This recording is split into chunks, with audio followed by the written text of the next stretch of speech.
मंथन उत्तर प्रदेश में एक बार फिर से आपका स्वागत है। मैं हूं मानक गुप्ता।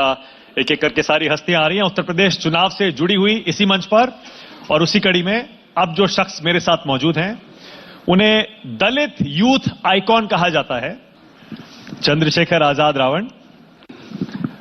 इन्हें दलित यूथ आइकॉन तो कहा ही जाता है और इनको ऐसे भी डिस्क्राइब किया जाता है कि ये उत्तर प्रदेश में अब दूसरे नंबर के दलित नेता बन गए हैं मायावती के बाद। ये परिचय कैसा लगता है आपको? एक दलित यूथ आइकॉन और दूसरा दलितों के दूसरे सबसे बड़े नेता उत्तर प्रदेश में मायावती के बाद। तो अगर गरीब यूथ आइकन कह देते तो भी चल जाता। दलित दलित दलित आपसे तो उम्मीद नहीं कर रहा था कि आप नहीं, मैं ये नहीं कह रहा हूं कि दलितों के बाहर यूथ में आपकी पहुंच नहीं है या आपकी अपील या फॉलोइंग नहीं है। मैंने ये एक नहीं बार कहा। और गरीब यूथ आइकन कह दो चल जाएगा। हर गरीब खुद में चंद्रशेखर को देखता है, उसे लगता है कि ये चंद्रशेखर है। जो अपने हक के लिए लड़ना चाहता है वो अपने आप को चंद्रशेखर मानता है। तो वो गरीब किसी भी वर्ग का, मुझे लगता है कि वो चंद्रशेखर अपने आप को मान सकता है। और रही दूसरे नंबर के नेता की, तो नेता तो बनना नहीं चाहते हैं मानक साहब। बनना तो चाहते हैं कार्यकर्ता, उनके हमदर्द, उनके दुख सुख के साथी, क्योंकि नेता तो धोखा देते हैं। आज तक का रिकॉर्ड उठा के देख लो ट्रैक।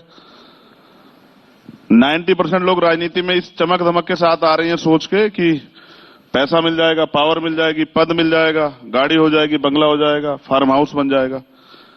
और हम परिवर्तन की सोच को लेके आए कि जिनका बनना था उनको बन गया, जिनका नहीं बना उनका क्या होगा। जो चुनाव के समय जिन पे बहुत बड़े बड़े दावे और घोषणा पत्र होते हैं, कभी चुनाव के बाद तो कभी कोई पूछता नहीं, ना कोई सवाल करता, ना कोई जवाब देता। और कहो तो कह देते हैं तो सरकार के लोग जमूले हैं, हमने तो मजाक किया था जनता से। तो अब वो मजाक खत्म होना चाहिए, यही अपनी पहचान है। अब जनता के हित की बात हो, मुद्दों की बात हो। किसकी तरफ इशारा कर रहे हैं आप? राजनीतिक लोगों की तरफ नहीं, क्योंकि मैंने दूसरे नंबर का नेता कहा तो कहीं पहले नंबर की नेता की तरफ तो आपका इशारा नहीं था? नहीं, उनकी तो कुछ, उनके पास कुछ है ही नहीं। 2 बार योजना से तो हार रहे हैं।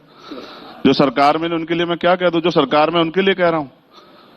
जो बहुत बड़े बड़े वादे करते हैं, मैंने यहां से एयरपोर्ट से यहां तक देखा, तमाम पोस्टर बैनर, ये 1 नंबर 2 नंबर, और सच देखो तो कहां है 1 नंबर 2 नंबर? बेरोजगारी में 1 नंबर, भ्रष्टाचार में 1 नंबर, एनसीआरबी का डाटा कहता है 1 नंबर है, दलित उत्पीड़न में, महिला उत्पीड़न में, अपराध में। तो मुख्यमंत्री चाहे कितनी ताली बजाते हैं, सच तो यह है कि थाली गरीबों की खाली है। तो आप दूसरे नंबर के दलित नेता नहीं है क्या उत्तर प्रदेश के?